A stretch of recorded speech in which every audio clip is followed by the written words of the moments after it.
Hello, this is Councilman Raymond Beltran, representing District 1, here for our January Q&A event. And so I'm out here at Murray Park. The sun's peeking through. It's been kind of a pretty cold week with overcast, but it's a beautiful day to be out. And I was driving around looking for different locations and came across this picnic table up here near the swimming pools, and just setting up the camera and just go through this Q&A event. So I got about 15 questions. I'll go through them, answer them as best I can. Again, just a disclosure, I'm speaking for myself, not for the city council, not for the city. This is, again, just my opinions, my perspectives, and just trying to answer the questions that were submitted. So thank you all for those submissions. I'd ask that you share this once we post it, so that others can kind of hear. Maybe they're asking the same questions and get those answers to them. If you haven't seen the previous video, I'd request that you also look on those and click on those. Maybe there's some answers or questions and answers that weren't on this video that may have been asked and answered in previous Q&A events. So I'll start off right here with the first question. And this one is from, let me unlock my phone here. This one is from Sophia Renee. Will there be a bridge installed over the Tule River so the trail can be connected to cross over? Imagine the little, the Tule River that goes to the Porterville College. Yes, that is the Butterfield trail.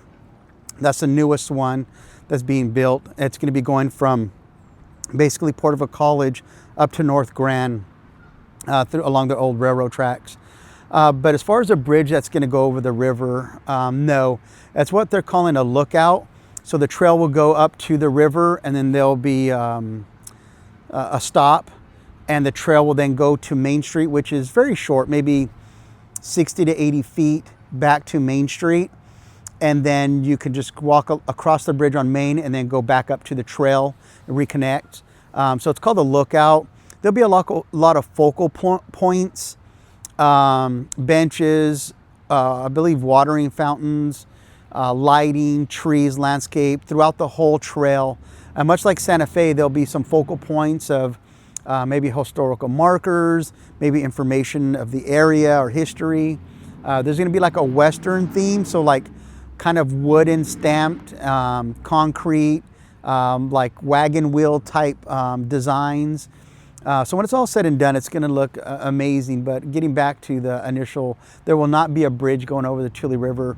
For the most part, it's risk management, liability to the city. If we do put something over the water that might entice somebody to want to jump into the water. And I know it might take all the fun out of stuff, because I remember as a kid we used to do those types of things.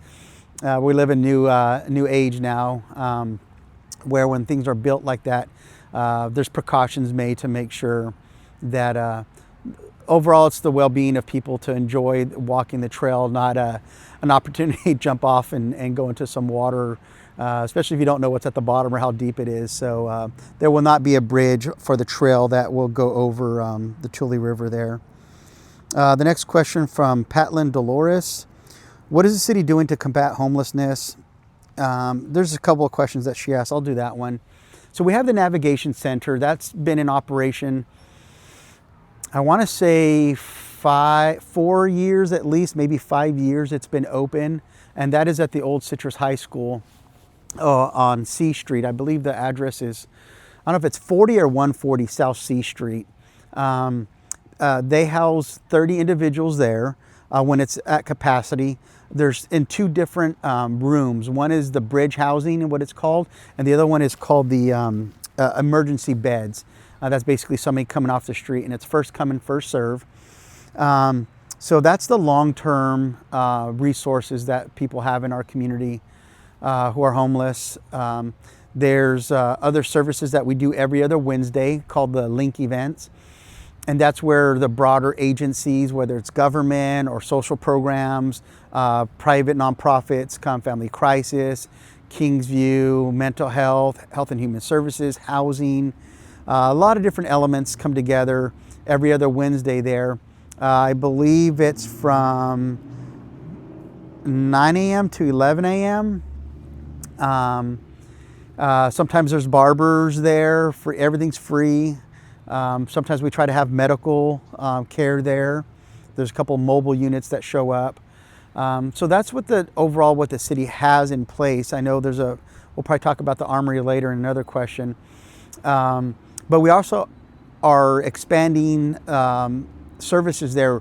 I believe the city spent $2 million to have a cafeteria type building or structure placed there that's going to be able to feed, that's going to lower the cost of the overall operations.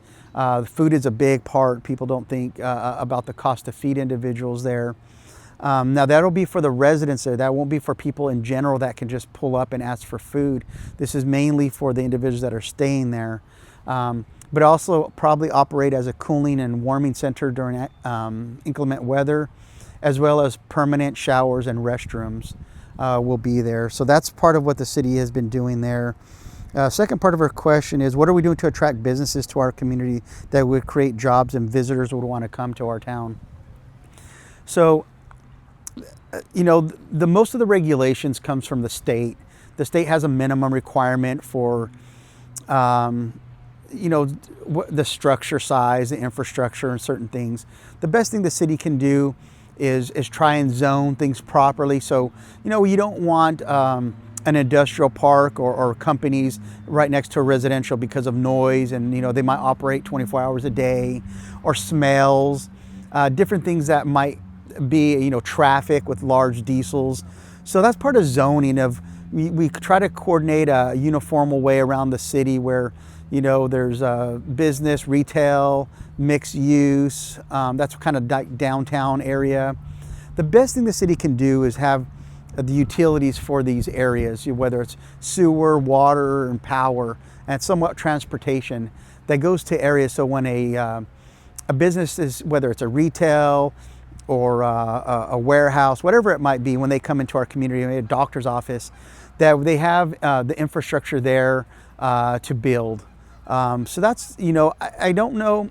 We've been looking at our ordinances, and I know we basically took a sledgehammer to the sign ordinance, which some people may like. I think it was a few people who really complained, but majority don't understand the ordinances.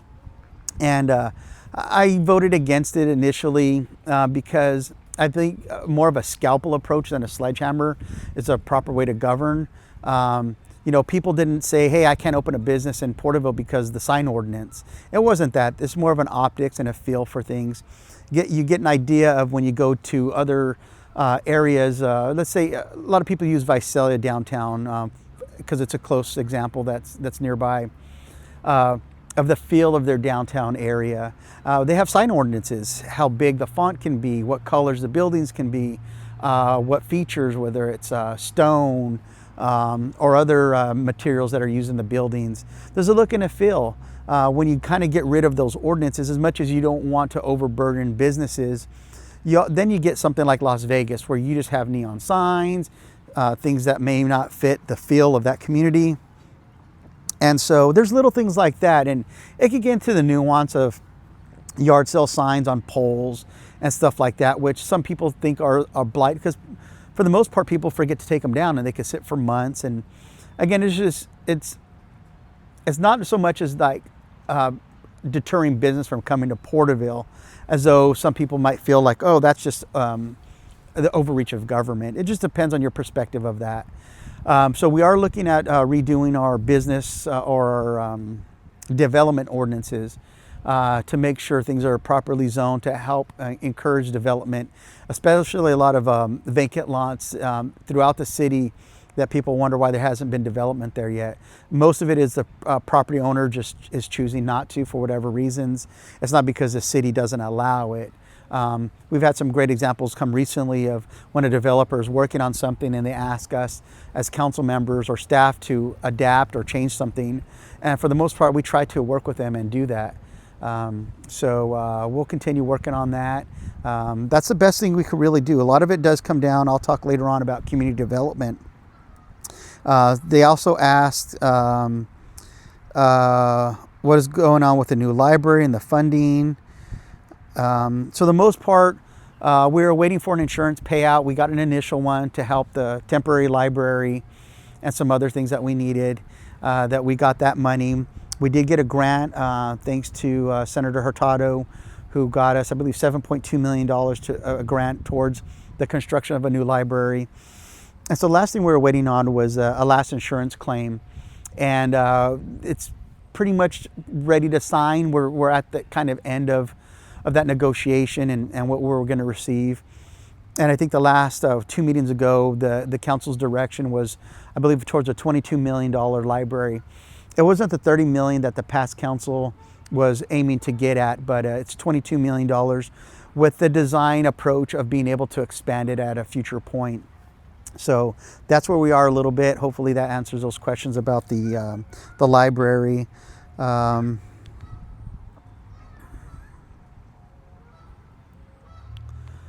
Let's see here. Craig Afdal, he's asking, I've said or this is him saying it, I've said for years we need more traffic cameras, or do you still think it's too much government overreach, Raymond? So I don't know if it's specific to my opinion on something I may have shared. Traffic cameras, I don't see a problem with traffic cameras. Most people are used to, there's pressure plates that are underneath the street. It's kind of circular. You'll see the cutouts on the streets.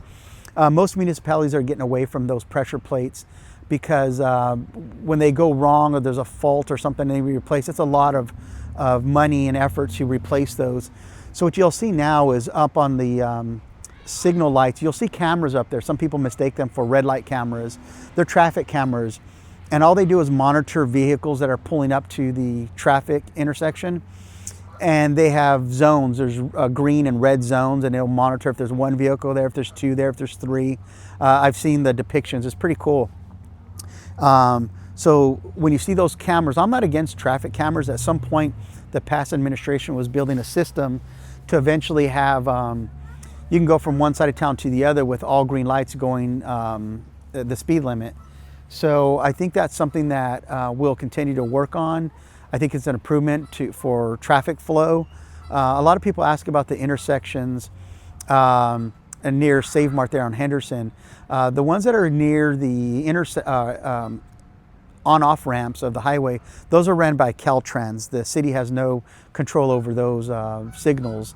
But the rest of them throughout the town on main intersections, corridors, Henderson, Plano, Morton, those are traffic cameras, and it's trying to get, expedite people to, get where they need to go with minimal waste of time idling. So hope that answers your question, sir, on that. Next question is, Connie Becerra is asking, can we get both sides of the street signs painted? I was curious about that question because I was like, I think most of them are on both sides, but I think what she's alluding to is, I think Prospect, Olive, some of these main arteries or highway or roads, what we call them, the main ones, are like a large green sign, and there's no name on the opposite side. So you kind of only see it if you're coming up to it, but if you're behind it, you don't see the street name. So I'll inquire. Maybe that's a small adjustment that we can make as we replace those or need to address that. Linda Crawford asks, can we get an overpass at 65 and Pioneer? I've heard that question before, and my only real response is that I've got a young guy, I don't know if you could hear him in the background, chasing cats and geese around. But anyhow, I don't believe that would be, Caltrans would be the one to coordinate doing something like that, because it has to do, even though it's not on the highway, it has to do with the way traffic flows around them. But because there's one over Westfield and Pioneer is only 2 or 3 blocks away, I don't think that would be a good use of finances to put another overpass so close to another one. I know Westfield was put in years ago when I was a kid because there was an unfortunate, I think a student lost their life trying to cross, getting over to Westfield School, and that was what encouraged the Westfield overpass. But again, I know there's PMA there and Butterfield School, large complex there with other supporting stuff for PUSD.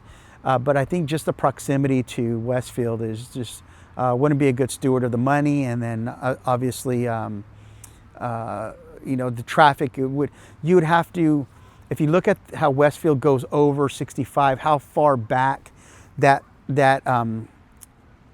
what do you call it, the rate of incline has to be. You would have to go really far back, and there would be no access to the schools, and then those apartments in that area.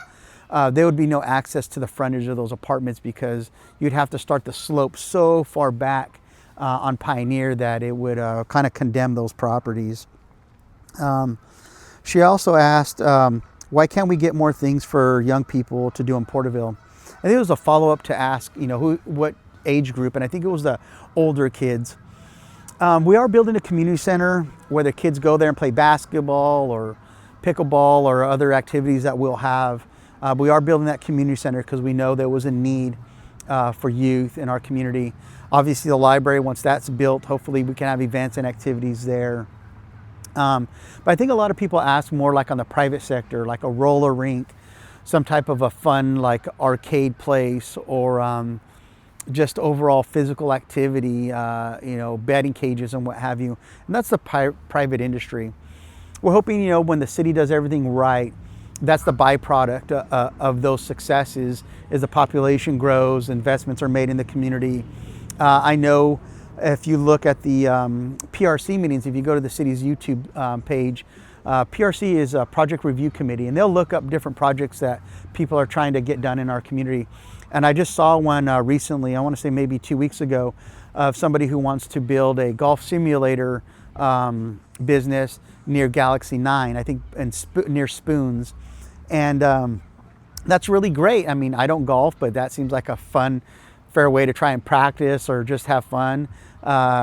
So there are many plates spinning in the background of opportunities like this. The best thing people could do is when something like this comes to Porterville is go there, and not just go there once a year. A lot of these things exist in Visalia and bigger communities because their pool of population is there. There's no point in opening up a pool hall if, you might get a slam with the first few months that you're open, but over a long period of time, you don't want, half your tables not being used. Same thing like a restaurant. It's great when they first open. It's packed. Then you go there 6 months later and half the tables are full, so it's on the customers, the residents, to go and support these businesses, even if it may not be your flavor of food all the time or something. Just to remember to go to the mom and pop shops, go to these places. The big ones people complain about, oh, we're getting another Dutch Brothers or another this and that, kind of copy and paste it all over town. Go to the mom and pop shops, the local stuff. If you really like that food and they're successful, it makes them want to open up another business.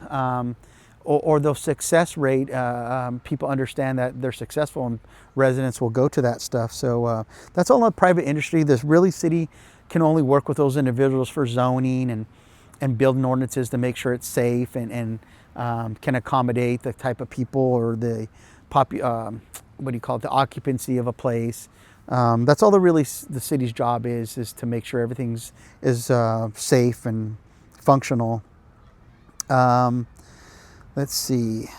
Another person asked, Paula Delk, our roads are absolutely terrible. Porterville is the worst when it comes to repaving our roads in the city and county. Visalia, Tulare, and Exeter roads are so smooth.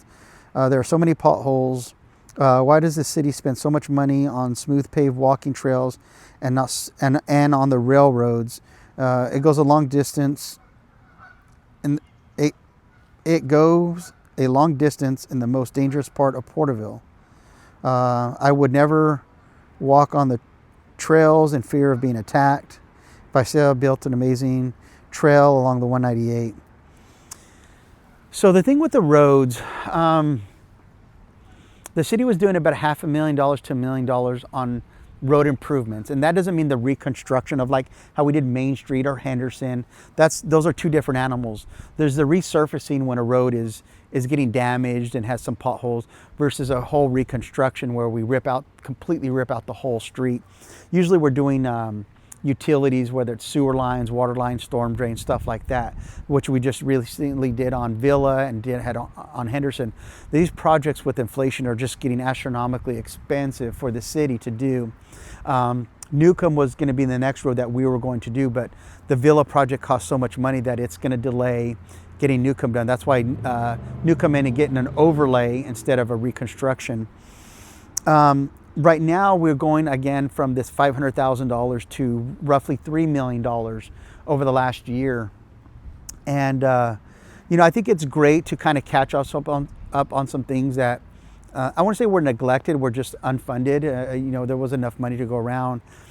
My concern is doing this long term, you know, say over a 3-year period, because that's basically $2.5 million that's coming from the general fund. The general fund comes for the total operation of the city.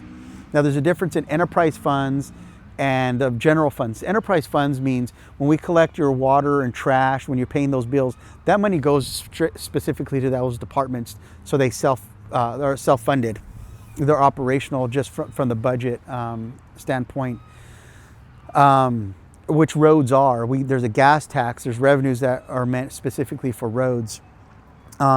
But when you increase that money, you know, $2.5 million a year, that's money that could go to the library. That's money that can go to police and fire. That's money that can go to a lot of different aspects in our community, transportation, different problems.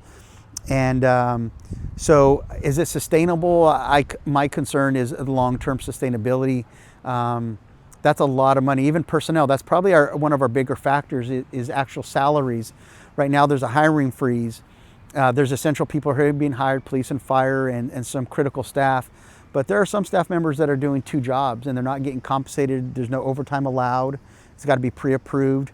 So the concern over a long period of time is just the services that people expect of the city can start to be impacted if we continue going down the smooth roads.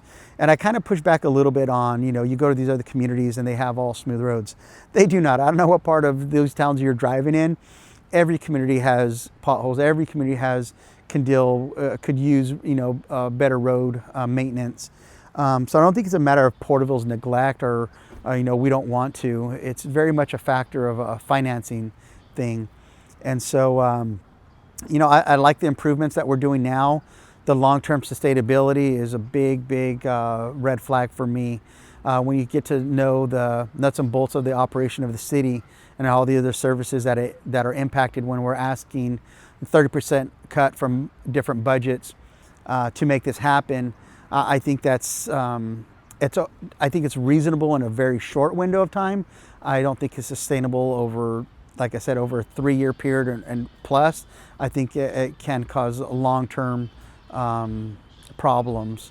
So that's again my perspective on the roads. Let's get to the next question. She's also asking about why isn't Walmart built, or a super Walmart and a Costco? So this goes into community development, what I mentioned briefly earlier, bringing in business to our community. The community development department works constantly. That's their daily job, is to go find properties, infrastructure, vacant buildings, and then reach out to businesses that can come in. You know, we saw the closure of Office Max. You know, they're out there seeing who would fit into that spot. I know the 99-cent store is closed. Vallarta bought that one in an auction, and so we're waiting to see what Vallarta's plans are for that building. But going back to the Walmart situation, a lot of people, I hear different stories about what they believe happened. The main part was environmental. At the time, city council members kind of went with people who were fighting that it would be too impactful to the environment to build that, whether it's the vehicles, the population, the development. I'm not exactly sure. I wasn't really paying attention to council and the city stuff at that time. But when it was decided by the council to say no to Walmart, it was kind of Walmart's reminder. You can do YouTube videos on what Walmart does to communities like that. They abandon the property and no development happens. they won't sell to anybody who's a competitor to Walmart. It would be a bad business to then sell like that land to a Costco, because then you're going to take away from people coming to your business. So that's why that property will sit abandoned for foreseeable future. I know we spoke recently in closed session, and I think one of the things we talked about was to reach back out to Walmart, their representatives, and to see what the city could do to try to entice them back and to build up that property. A little bit on Costco.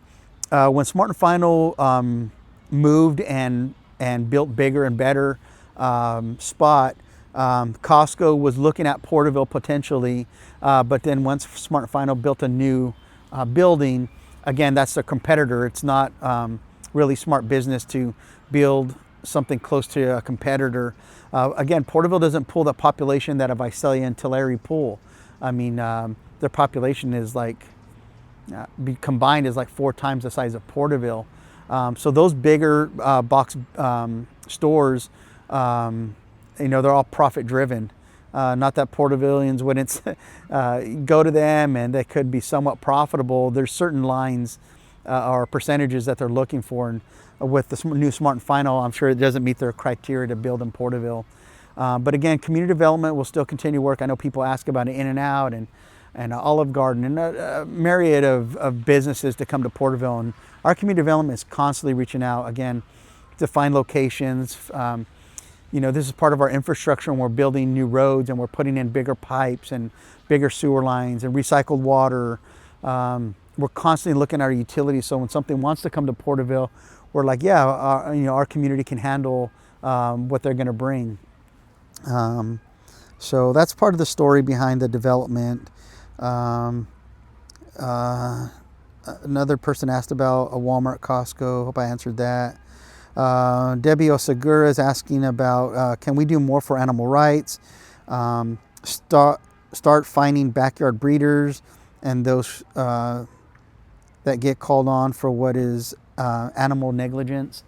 I think the animal control, which I think we call now animal services, does a pretty good job. It's under the police department's direction, or that department, and it's fully staffed.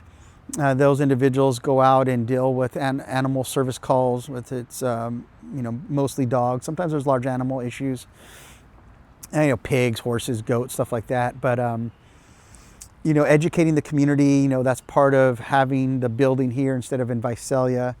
And I think we do a good job. Like I said, it's fully staffed. I think educating people about breeding. I believe there's an ordinance that people are required to have their animals registered in the city of Porterville. How many do that, I don't know.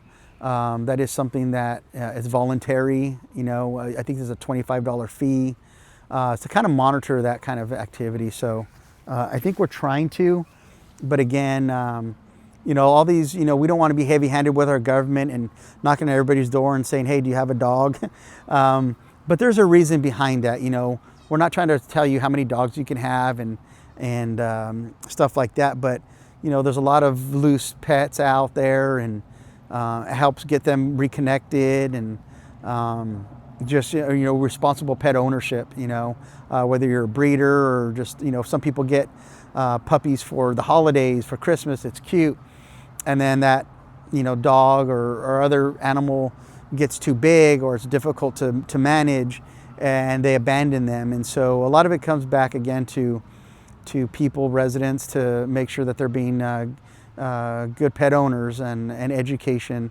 I don't believe there's any calls that the animal services would get or PD would get and ignore it. I'm sure they follow up on all those. If there's any complaints, please reach back out to me. I can help navigate and follow up on if there's an issue specifically to something going on.